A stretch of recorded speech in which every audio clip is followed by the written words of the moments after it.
Hola, ¿qué tal? ¿Cómo andan? ¿Cómo les va? Muy buenas tardes.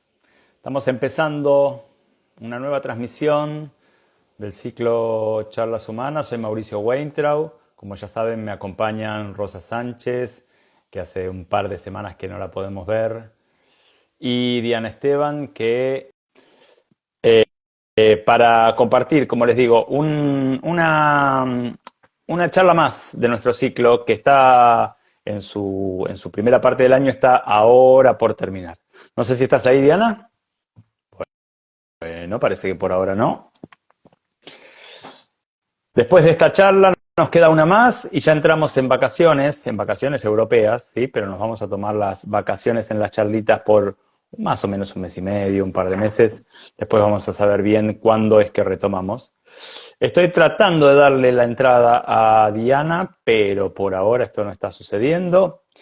Tanto la charla de hoy como la charla de la semana que viene, que como les digo va a ser la última, rondará cerca de dos palabritas con las que nos gusta mucho trabajar, que son nacimiento y muerte. ¿Y cuántas veces se nos presentan estos dos momentos en nuestra vida cotidiana? Me dice Don Instagram que Diana Esteban no puede unirse por ahora. Vamos a ver, Diana, si podés pegar una vuelta y a ver si podemos encontrarnos aquí en un ratito. A ver, perdónenme la desprolijidad. Vamos a ver. Como les digo, nacimiento y muerte son, por un lado, evidentemente, como todos sabemos, ¿no? Los límites de la vida, de esa cosa rara que es la vida en la que vivimos, pero también la mirada de las escenas matrices tiene muchas otras connotaciones. Hola Diana, ¿cómo estás? Hola, ¿qué tal? Que no me podía entrar. ¿Qué tal? Ahora sí, muy bien. ¿Vos cómo estás? Bien, mucho calor aquí, pero Sí, bien. ¿no?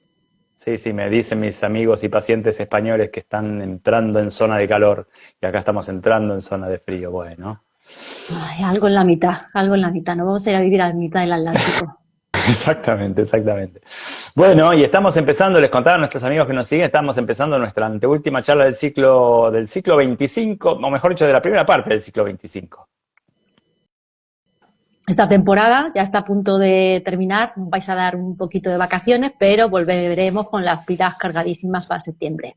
Sí, y ya aprovecho que estamos hablando de esto, ya, como lo hemos hablado varias veces, les pido, o los invito a quienes nos escuchan, a proponer temas para la próxima mitad de año, ¿sí? Para cuando retomemos, que será a mediados de agosto, septiembre.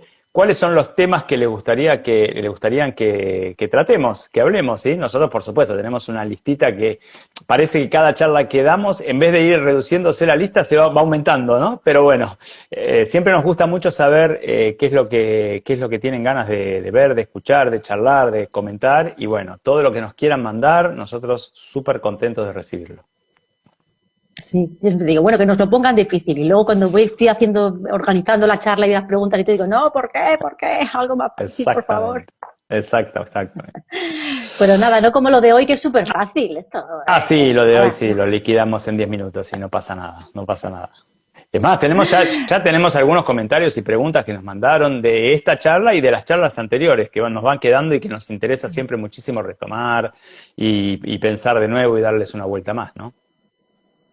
Sí, yo creo que antes de empezar con la de hoy nos debemos a las preguntas, que son varias y bastantes y van a ocupar un poco más de tiempo, pero bueno, como Ujú. luego tenemos la segunda y última charla de nacimiento y la muerte, pues ya ahí rematamos lo que nos quede. Exactamente. Bueno, empezamos con lo que quieras, Diana, dale.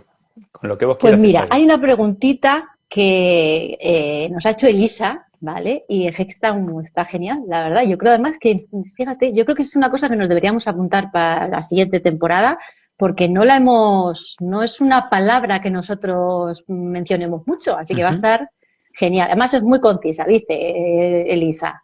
Me gustaría saber cuál es la mirada de habitarnos, bueno, desde las matrices, frente al trauma. Sí, sí, está buenísima la pregunta. Es cierto, la palabra trauma nosotros no la usamos, no la usamos mucho, no porque no lo consideremos, por supuesto que sí. Pero digo, a ver, hay que separar, por lo menos desde nuestra mirada, el concepto de trauma del concepto de escena matriz, digo. digo, vamos a hablar un poquito del trauma, pero en función de la comprensión de esta diferencia con respecto al concepto de escena matriz. Entonces, vamos a decir que escena matriz es toda escena de la infancia, toda escena de la infancia. Entonces me van a decir, bueno, pero entonces, ¿para qué diferencia? ¿Para qué hablamos de escenas matrices? Si finalmente todas las escenas son matrices. Sí, es cierto. Toda escena de la infancia, y ahí dividimos dos tipos de escenas matrices. Las saludables, que ayudan al niño a crecer en su desarrollo, ¿no? Digo, ayudan al niño a dar un paso en el camino de la salud y del crecimiento. Y las no saludables, que son aquellas que de una manera u otra hieren, lastiman al niño y de alguna manera u otra lo detienen más o menos en su proceso de crecimiento. Estas escenas matrices no saludables nos muestran una dinámica vincular, o sea, nos muestran cómo los padres se vinculan con los hijos. Es decir, que toda escena matriz no saludable muestra una dinámica vincular que no es buena para el hijo. ¿Por qué me importa entender esto? Porque hay escenas matrices que son, digo, que uno las mira y no tienen importancia. No son, uno las mira y dice, bueno, no, acá no ha pasado nada, ¿no? Como cuando, siempre digo, ¿no? Cuando mi mamá me miraba y con la mirada yo ya sabía lo que tenía que hacer y lo que no. O sea, no tiene ninguna importancia, pero nos muestran toda una dinámica vincular. Entonces, uno tira de esas escenas matrices y va viendo un montón de cosas que quizás no ve en la primera mirada, en la primera lectura. El trauma es distinto. El trauma es una escena que de por sí ocasiona una herida profunda en el psiquismo del niño. O sea, en el trauma, una escena traumática, uno la ve y se da cuenta, o bueno, en general se da cuenta, de que ocasiona de por sí una herida en el psiquismo del niño. Por eso siempre decimos que toda escena traumática es una escena matriz no saludable, pero que no toda escena matriz no saludable es una escena traumática. Por eso digo, cuando uno trabaja con escenas matrices, uno tiene que afinar mucho el ojo, ¿no? Como entender mucho más de lo que aparentemente se ve. Porque si uno trabaja solo con escenas traumáticas, bueno, se ve fácil. Pero en las escenas matrices, sobre todo cuando son muy sutiles, si uno no afina el ojo, se la pierde. Y si se lo pierde, después no puede ayudar al paciente a dar ese movimiento sanador, y entonces la escena matriz todavía sigue jugando hoy y al paciente se le siguen armando escenas copia en su vida cotidiana. Total, es increíble, sí, sí. De hecho, ¿cuántas veces no vemos en clase una palabra? Exacto. O sea, utilizó esta palabra en vez de esta. Y eso tiene Exacto. un montón de significados. Y es verdad, huelga de explicar que también tratamos a personas que han tenido trauma. Obvio, trauma por de pequeño supuesto. y Claro. también. Pero fuera de esto, que además muchas veces a lo mejor es como lo primero, ¿no? Con lo que tratas, fuera de esto, hay mil cosas más pequeñitas, mucho más sutiles, que a los que nosotros prestamos una atención bárbara y que son tan del día a día, pero a veces te hacen tan profundamente desgraciado, infeliz y dolorosa la vida, que el trauma, por supuesto, lo tratamos, pero esto también. Bueno, se ve muchísimo por ejemplo, se ve un montón de lado, ¿no? Pero por ejemplo lo que es abuso sexual infantil. Digo, la gran mayoría de las personas no ha tenido una escena de lo que en general pensamos que es abuso sexual, ¿no? Digo, donde hay un adulto que efectivamente abusa sexualmente de un niño. Digo, la gran mayoría de las personas no han tenido esta situación. Pero la gran mayoría de las personas sí han tenido microsituaciones en donde el abuso sexual está latente, está ahí, está cerca, está, ¿no? Entonces, claro, si uno va a ver solamente las escenas traumáticas, digo solamente y ya no me gustó la palabra, ¿no? Pero digo, si uno se va a centrar en las escenas traumáticas, el abuso sexual va a pasar desapercibido muchas veces. En cambio, si uno va a ver la dinámica de abuso sexual a partir de las escenas matrices, uno va a notar un montón de pequeños microescenas que si el sujeto adulto no alcanza a ver, a dimensionar y a sanar, las va a repetir hoy en sus vínculos. Esto, por eso nos importa, porque digo, nosotros trabajamos para que el adulto se sienta mejor en su vida cotidiana. Entonces, si no se da cuenta, lo va a repetir hoy de mil maneras en sus vínculos, en sus espacios, en su vida. Y va a tener siempre esa situación dando vuelta, ¿no? Por eso muchas veces nosotros nombramos, ¿no? O yo nombro en algún taller, acá hay un abuso, y claro, la persona no lo puede entender, porque claro, no es un abuso como ella imagina o como él imagina que es un abuso, ¿no? Son esas microescenas de abuso o de muchas otras situaciones. Efectivamente, y que además se ve mucho en la intimidad, en el concepto de intimidad, Exacto, y se ve mucho en cómo armar relaciones, vínculos, o sea. exactamente. Pero y una vez, mira, una cosa que se me ha ocurrido que podríamos explicar. Hemos hablado de las escenas matrices no saludables, Ujú. ¿vale? Y las escenas matrices saludables de mi infancia, ¿dónde están en mí? Las escenas matrices, a ver, esto es un poco complejo de explicar, pero porque me llevaría un poquito más de tiempo, pero digo, eh, todo lo bueno que tengo en mi vida, también de alguna manera, me lo han dado mis padres. Lo que pasa es que eh, como los padres estamos destinados a desaparecer como horizonte de los hijos, como parámetro de los hijos, porque los padres quedamos atrás de los hijos, en aquello que un sujeto saludable tiene, o que un sujeto, perdón, tiene como situación saludable en su vida, que muy probablemente lo aprendió de alguna manera de sus padres, en aquello que tiene de saludable, si está ubicado en un lugar adulto, los padres no están. Esto es muy complejo de entender. No es que no se acuerde de los padres, pero no están como parámetro. ¿Por qué? Porque él volvió a elegir de alguna manera aquello que le dieron y que fue bueno para él. Esto es todo un tema, esto es todo un tema, porque Joder, invito a eso es todos muy los que nos, bonito. sí, invito a todos los que nos escuchan a pensar cuándo me siento más pequeño que mis padres, incluso para aquello que es bueno para mí.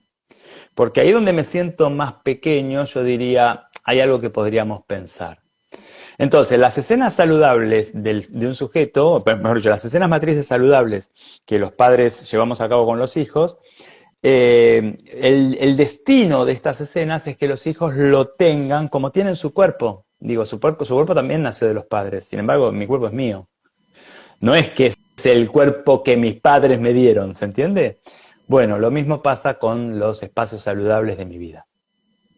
Está muy bien. Y está muy bien que lo mencionemos porque siempre hablamos de los otros y hay gente que se pregunta también, y bueno, entonces, Exacto. ¿dónde quedó pues en mí, en lo que yo soy, Exactamente. en lo que ya asumí? Exactamente. Bueno, pues seguimos entonces. Mira, dice Rubén de Castellón, muchas gracias por Ah, vuestras sí. charlas. Me ayudan mucho con lo mío. Un saludo afectuoso. Sí, Rubén Yo, nos mandó varios mensajes, se los agradezco mucho y bueno, a Rubén y a todos los que nos escriben, pero Rubén comentó varios videos con mucho cariño, con mucho afecto, así que se los agradecemos mucho. mm. Y bueno, me ha dicho un pajarito que los nuevos compañeros que se apuntan ahora, a 1 de agosto, ven nuestras charlas. Digo, mira, ya están ahí tomando nota para cuando ya les toque examen en primero. Van adelantados. Van adelantada, ¿eh? Que bueno, saludamos a nuestros futuros, pero bueno, futuros en un mes Sí, casi, ya sí, nuevos claro, claro. compañeros de agosto. Claro, claro, claro. Y dicen otra, Mónica, gracias Mauricio, gracias chicas, siempre un gusto escucharlos. 2 preguntas. Ahí va. Dale. ¿Cuáles son los motivos por los que he tendido a buscar parejas que a la corta se han mostrado hipernarcisistas? Esto es muy amplio, pero bueno, vamos a intentar. Ah, Ella también acota un poco, ¿eh? Dice, ¿es porque tiendo a repetir el modelo que tuve de mi padre que era hipernarcisista? O sea, repetir lo conocido, o es porque inconscientemente busco a un padre que me vea, cosa que nunca sucedió en mi vida, ya que al principio de la relación el narcisista hace los bombing y luego todo eso desaparece, incluso volviéndose alguien violento. yo diría sí. Sí a las dos cosas que dice Mónica. Pero no con lo de Mónica, no, digo, no solo para Mónica ni solo para los narcisistas, es como un esquema general, ¿no? Uno diría, eh, es muy difícil en los vínculos importantes, en este caso la pareja, es muy difícil no buscar a los padres. Muy difícil, digo, se necesita mucho trabajo y mucha conciencia para no buscar a los padres, o lo contrario, que es lo mismo. Porque digo, acá hay toda una trampa en nuestra manera, yo diría, en nuestra manera bipolar de pensar. Bipolar en el sentido de que la mente se maneja, cuando es racional, la mente se maneja en una lógica que es A o no A. ¿no? A o B, o sea, hay dos posibilidades. Entonces, tomando el ejemplo de Mónica, si mi padre siempre miraba por otro lado, es muy probable que yo o busque uno igual que mi padre, o busque justo lo contrario, alguien que solo me mire a mí. O sea, busque, a mí me gusta llamarlo el antipadre. Cuando busco el antipadre, no busco un hombre, busco un antipadre. O sea, está en la misma lógica que el padre, es el mismo esquema. Un hombre está en otra lógica, un hombre es 3D. Un padre o un antipadre es 2D. Entonces, cuando yo busco un antipadre, o sea, me muevo en esa lógica, seguro que en algún punto me voy a encontrar a mi papá. ¿Por qué? Porque estoy jugando el mismo juego. Y esto también va a interferir no solo en mi búsqueda, porque insisto, no busco un hombre, busco un antipadre, sino también va a interferir en la pareja, o sea, va a interferir en el vínculo con el otro. ¿Por qué? Porque le voy a estar cobrando, en este caso al hombre, le voy a cobrar lo que mi papá no me dio. ¿Se entiende? Entonces, mi papá nunca estaba conmigo los fines de semana. Yo estoy con mi pareja 10 fines de semana. El fin de semana 11, mi pareja se va con los amigos no sé dónde y yo aparezco con todo el reclamo de lo que mi papá no me dio. Entonces esto empieza también a jugar en el vínculo. Y además, en general, cuando busco un antipadre o un padre que es lo mismo, me encuentro con uno que es muy parecido.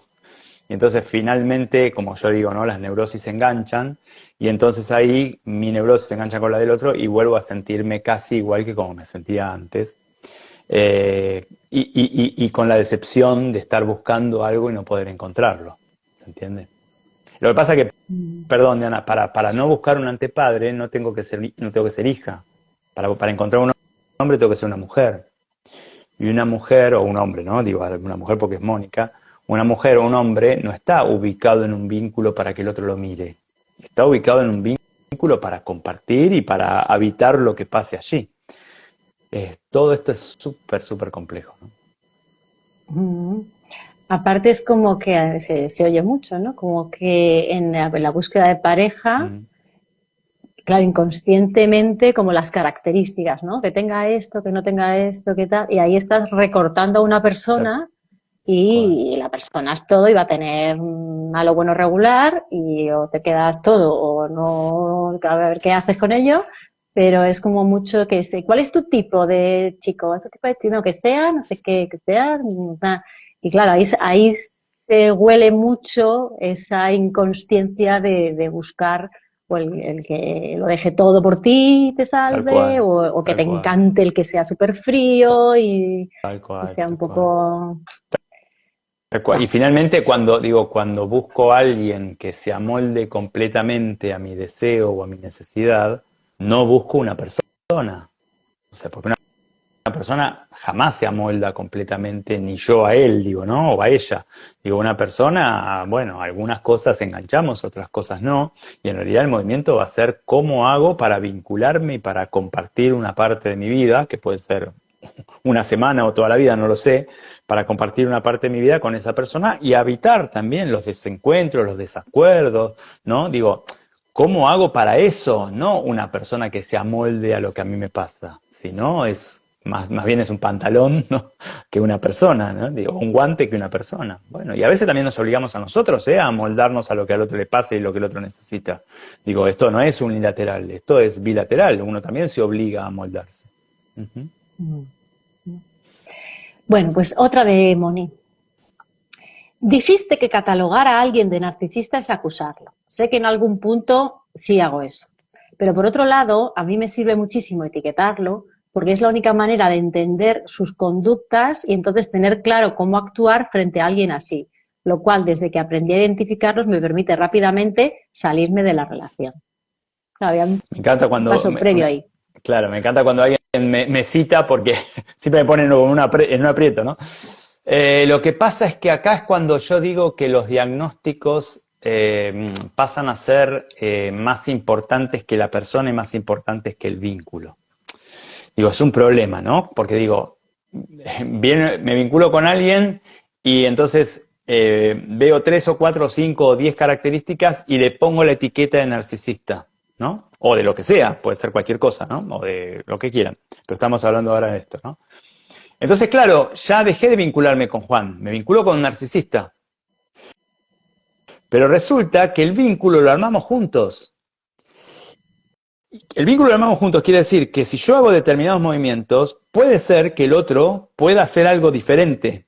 Ahora, si yo me vinculo con un narcisista, ya entonces no estoy vinculándome con Juan. Y claro, como bien dice Mónica, si yo vengo de un padre narcisista y no quiero narcisistas en mi vida, entonces me voy a ir. Pero me perdí la posibilidad de, a mí me gusta mucho esta palabra, de pulsear en el vínculo. O sea, pulsear en el vínculo. Mi pareja X quiere, todos los fines de semana se quiere ir con amigos. Y a mí me gustan un montón de cosas de mi pareja, pero eso no me gusta.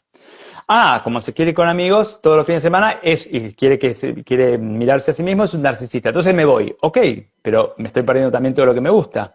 ¿Y por qué no puedo pulsear? Pulsear en el buen sentido. ¿Por qué no puedo sentarme, contarle lo que me pasa, ver qué le pasa, proponer un encuentro más profundo? O sea, ¿por qué no puedo evitar los desencuentros del vínculo?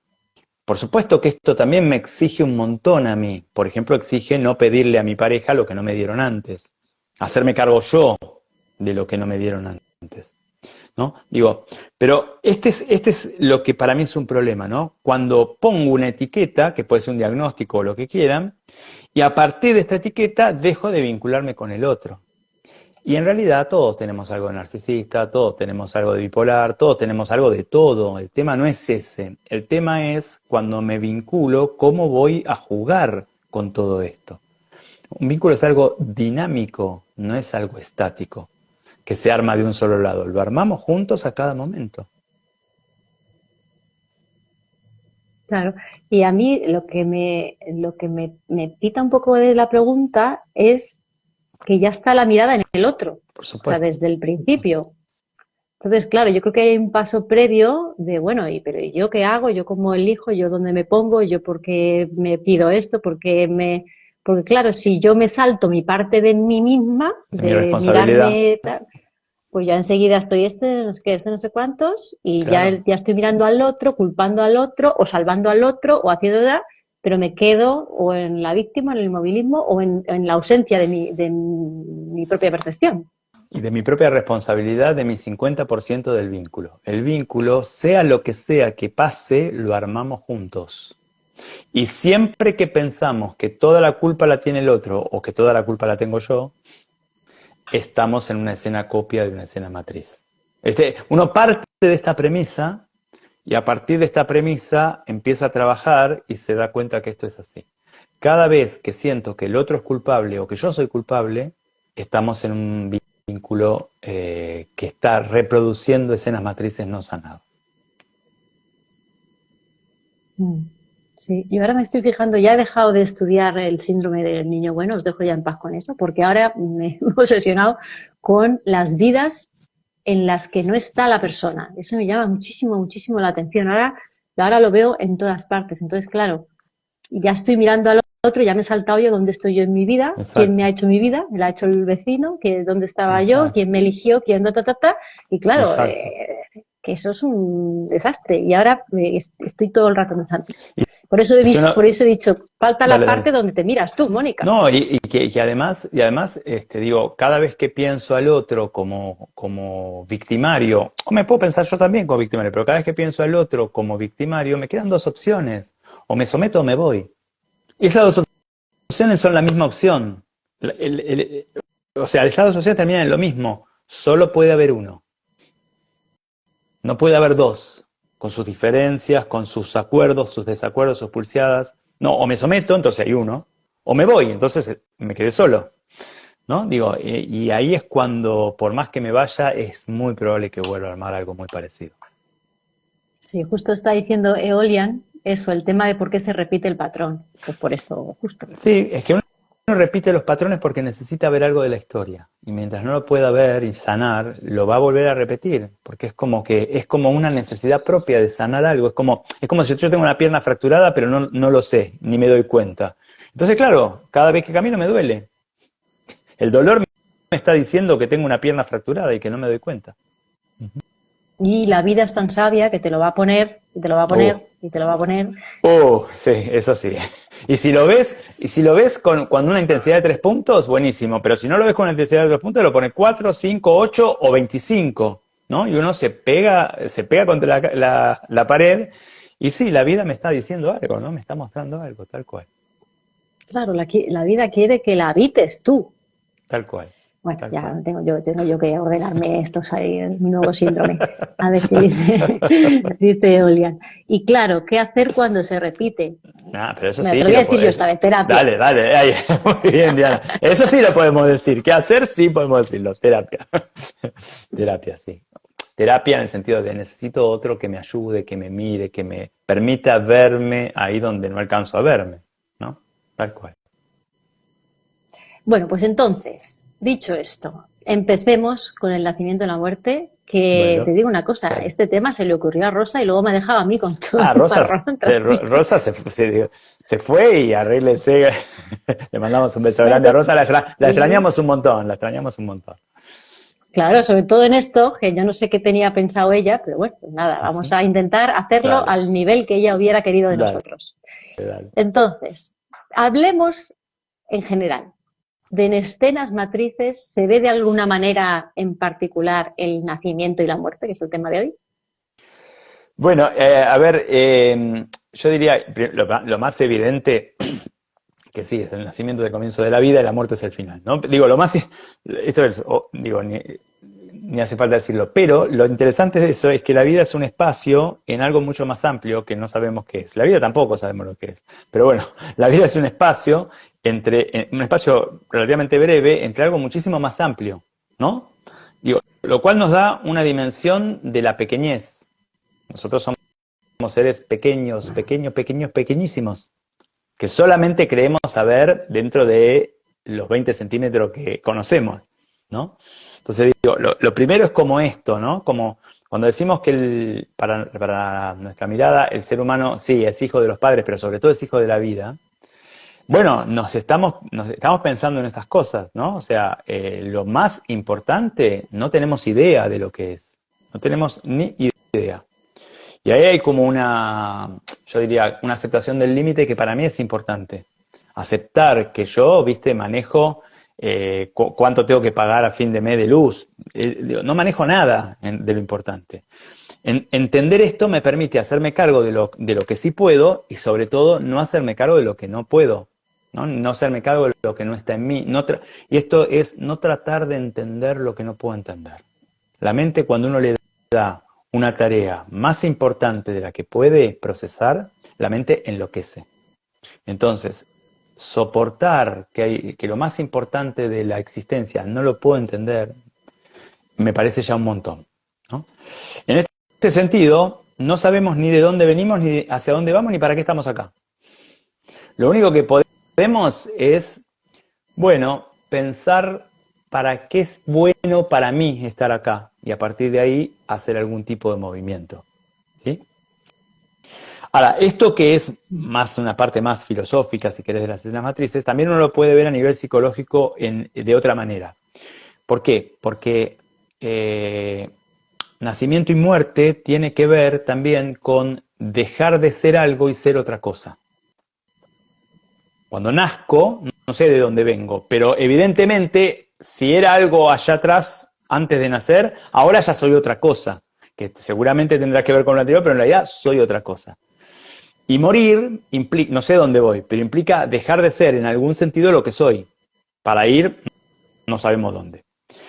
Y esto me importa mucho porque en la vida esto nos pasa todo el tiempo, digo, nos pasa un montón de veces, que nacemos en el sentido de vamos a hacer otra cosa o vamos a hacer algo diferente en algún sentido de lo que somos, y morimos, dejamos de ser lo que somos de alguna manera y en algún sentido, ¿se entiende?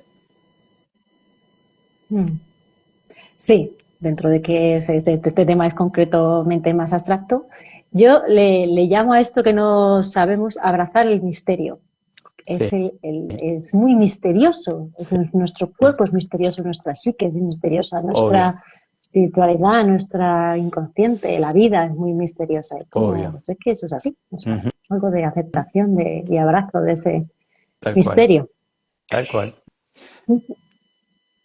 Decime, Diana. Bueno, Si me vas a decir algo, decime. dice, Dale. sí, te iba a preguntar otra cosa, a ver si tú contemplas más siempre el nacimiento y la muerte, a lo que me refiero, como hechos biológicos o le das como un tamiz más emocional o psíquico a estos acontecimientos tan importantes de la vida.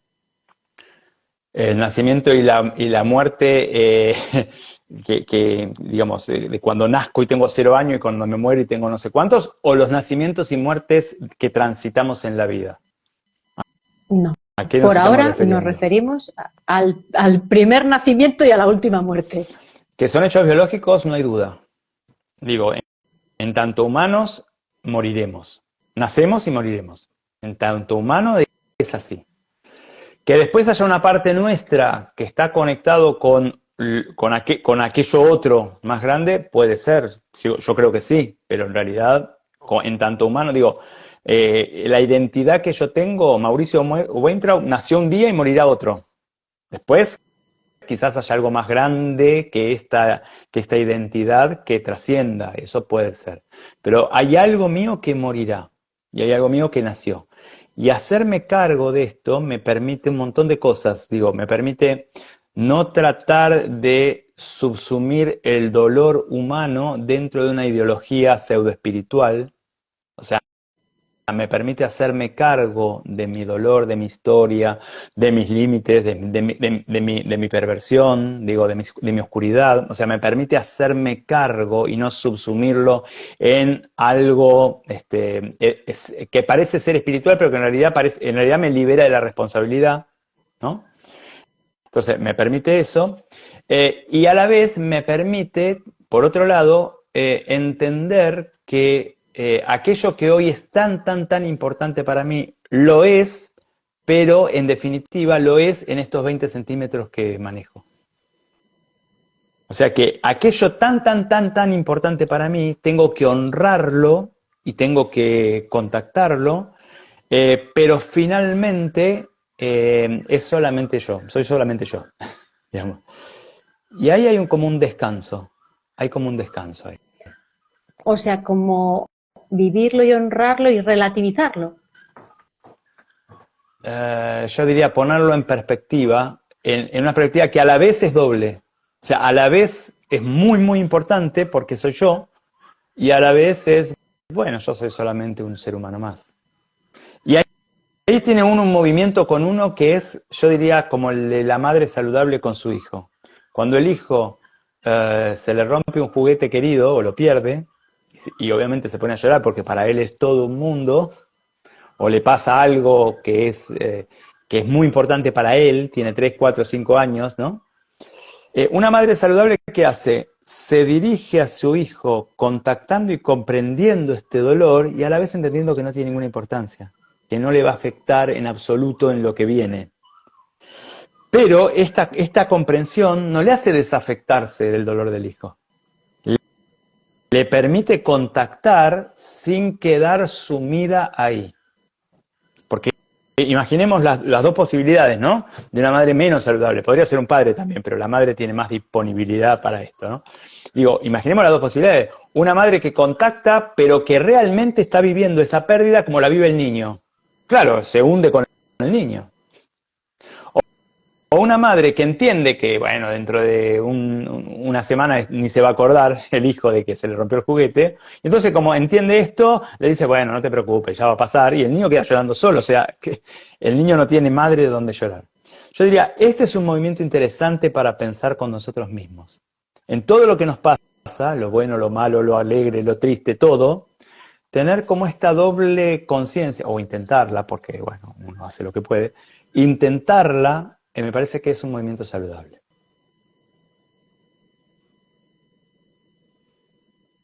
Nunca te había escuchado decirme algo así, que esa asignatura aún no la he cursado. Bueno, ahora Uy, viene en teoría dice, 3, ahora viene algo de eso también. Uh-huh. por eso, dice Javier Negrín, ¿pensar excesivamente en la muerte puede ser síntoma de depresión infantil? Bueno, puede ser, no sé. O puede ser también síntoma de que me hablaban mucho de la muerte. habría que ver qué quiere decir pensar excesivamente, cuándo pienso excesivamente o cuándo pienso. O sea, ¿cómo es mi sensación al pensar? Uno puede pensar en la muerte y tenerla como, casi diríamos, tenerla como un horizonte a partir del cual dignifica mi vida en un punto. Uno puede pensar en la muerte y tenerla como horizonte y que este horizonte me permita tomar decisiones muy saludables. Por ejemplo, no esperar 20 años para lo que podría ser mañana. Digo, uno puede, digo, por eso habría que ver cómo pienso, qué me dice esta voz que me habla de la muerte. Muy interesante la pregunta de Javier, para seguir pensándola. Bueno, pues Javi, mándanos un poco más de explicación y en la siguiente Y ahí vamos. te decimos más. Uh-huh. ¿Crees que esto que has explicado sería un poco a nivel de escenas matrices su visión filosófica o existencial de la vida? Un poco sí, una parte sí. Digamos, en escenas matrices,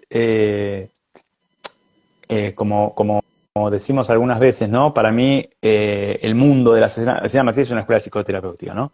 Pero el mundo de las escenas matrices, o la mirada, es una mirada que para mí es más amplio que una escuela, ¿no? Incluye también, no solo incluye, bueno, cómo hacemos para estar mejor, ¿no? Y cómo hacemos para vincularnos mejor y para ser más respetuosos con nosotros y con los demás, etcétera, y más saludables, sino también incluye todo un sótano de la parte de que todos tenemos algún sótano ahí, ¿no? Al que es bueno entrar y abrir y revisar y airear y conocer. Pero también incluye algo que nos excede, que es lo que estamos hablando, que es mucho más amplio que nuestro psiquismo, y que también con el que también necesitamos vincularnos, ¿no? Esto lo dice Viktor Frankl, ¿no? Viktor Frankl dice que el ser humano, discutiendo con Freud, por supuesto, dice que tiene una necesidad espiritual, ¿no? Él necesita un vínculo con lo trascendente, ¿no? Y yo estoy de acuerdo con eso, digo, a mí me parece que el ser humano necesita abrirse a lo trascendente, ¿no? Lo cual no quiere decir entender ni responder, ¿no? Digo, más bien es preguntar y que quede ahí lo más abierto posible la pregunta. De hecho, hay una tendencia natural, casi antropológica. Todas las culturas y civilizaciones tienen un algo al que le achacan la vida y un algo al que le achacan la muerte y Obvio, algo a lo que les da sentido y sacraliza ritos. obvio. Vamos, todas las culturas tienen, o sea, es como si estuviera en nuestra programación. Sí, o sea, vemos la horizontal, pero buscar la vertical de algún tipo, cada uno en su cultura, es como si estuviera programado en los humanos ya de por sí. Es que yo creo que, bueno, obviamente, ¿no? Cada uno piensa lo que piensa, pero yo creo que la pregunta acerca de qué es, llamémoslo como quieran, ¿no? Dios, cada uno le pone el nombre que quiera, pero la pregunta nos abre a un misterio que es importante tener abierto, ¿no? Hugo Mujica dice, ¿no? Dios es la pregunta, la respuesta ya son los hombres. O sea, la pregunta es lo que nos abre. Cuando respondemos, ya respondemos nosotros, ¿no? Entonces, por eso me interesa entender que cuando podemos preguntarnos es que estamos en contacto, ya ahí estamos en contacto con aquello más grande, no importa el nombre que le pongamos. Y estar en ese contacto, o por lo menos tener la pregunta abierta, nos modifica mucho nuestra manera de vivir nuestra vida. ¿Se entiende? Uh-huh. O sea, que tú dirías que en cierta manera escenas matrices puede exceder de la escuela y ser un tipo de filosofía vital. Bueno, una mirada, una manera de mirar, sí. Yo creo que es una manera de mirar. Y la manera de mirar incluye, por supuesto, todo lo que uno mire. ¿No? La manera de mirar es una manera sí, de conectarme con lo otro, con la otra persona, conmigo mismo, con lo trascendente, con todo. Sí, es una manera de mirar. Sí. Y además la psicología surge de la filosofía, ¿no? Entonces toda psicología tiene en sí, o toda escuela psicológica, o toda Toda escuela psicológica tiene en sí misma una mirada filosófica, más allá de que uno se lo plantee o no se lo plantee. ¿Y esto se traslada a los pacientes de alguna manera?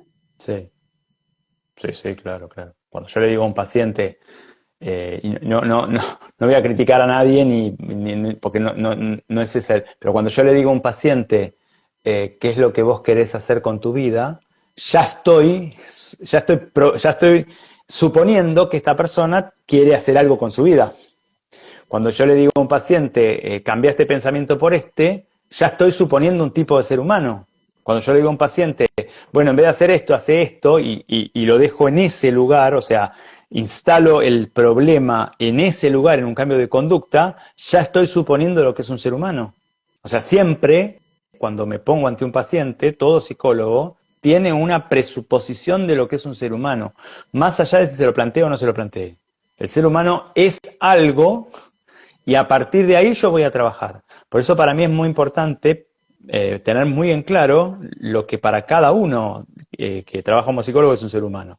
Porque si yo no me doy cuenta lo que yo pienso que es un ser humano, pues entonces inconscientemente voy a estar trasladando a mi paciente una idea de ser humano que ni siquiera estoy cuestionándome, o sea, ni siquiera estoy pensando, ¿no? Ni hablar con los hijos. Digo, esto está en todo. Por supuesto, sí, sí. Por eso en escuelas psicológicas, en la formación, nosotros trabajamos hacemos toda la línea de todas las escuelas por las que pasamos, y siempre una de las preguntas es, ¿qué es el hombre para esta escuela que vamos a trabajar? ¿No? Y cada escuela responde de manera diferente. ¿Cuál? Qué bueno, se nos ha quedado un poco cortito, Sí, tenemos sí, 1000 sí, sí. preguntas más, pero bueno, ahí le hemos dado una introducción, Muy yo creo que bien, hemos dejado a la gente muy pensando bien, muy bien, muy y bien. nada, pues lo terminamos la semana que viene, ¿qué te parece? Me parece excelente, no sé si lo terminaremos, pero sí que le daremos otra vuelta más. Me parece excelente, excelente, Diana. Y los invitamos a los amigos que nos siguen. Tenemos taller de escenas matrices este sábado en Buenos Aires a las 10 de la mañana, abierto y gratuito, o sea que solo tienen que mandarnos un mail a info@habitarnos.com.ar y pueden venir de manera gratuita de 10 a 13 horas. Ahí en Núñez, en Buenos Aires. La semana que viene, el martes, 1 de julio, aunque ya estaremos en julio, corresponde a junio, tenemos el último taller del mes de junio, y el 5 de... ayúdame. Julio. El 5 de agosto vamos a tener la jornada, estoy diciendo bien, ¿no? Sí. El 5 de agosto vamos a tener o el 5 de julio es. Ah, no, perdón, el 5 de julio, tenías razón vos, perdón. El 5 de julio vamos a tener la jornada de escenas matrices en Escobar, de 10 a 18, sábado en Escobar, ¿sí? Habrá taller, o sea, habrá escenas matrices como si fuera un taller. También va a haber 2 espacios, uno coordinado por Lucía de Bries y otro por Malena Gesiotr, en donde van a tomar distintos aspectos de las escenas matrices y de nuestro trabajo, y va a haber un poquito de teoría, y sobre todo va a haber un almuerzo que todos vamos a compartir. Así que vamos a estar contentos de compartirlo. Que es a lo que vais. Exactamente, exactamente. Qué bien, pues qué envidia, me encantaría ir, aproveché los que estáis por allí que nos pille muy lejos Escobar, pues pasaros, nos lo Ujú. contáis. Muy bien, muy bien. Bueno, mandarnos Bueno, preguntas y seguidnos en Instagram y en Facebook, habitarnos.madrid. Y nos vemos en una semanita. Prepárate. exactamente. Bueno, un abrazo grande, Diana, y abrazos para todos. Pasen bien. Beso. Adiós. Chao. Chau, chau.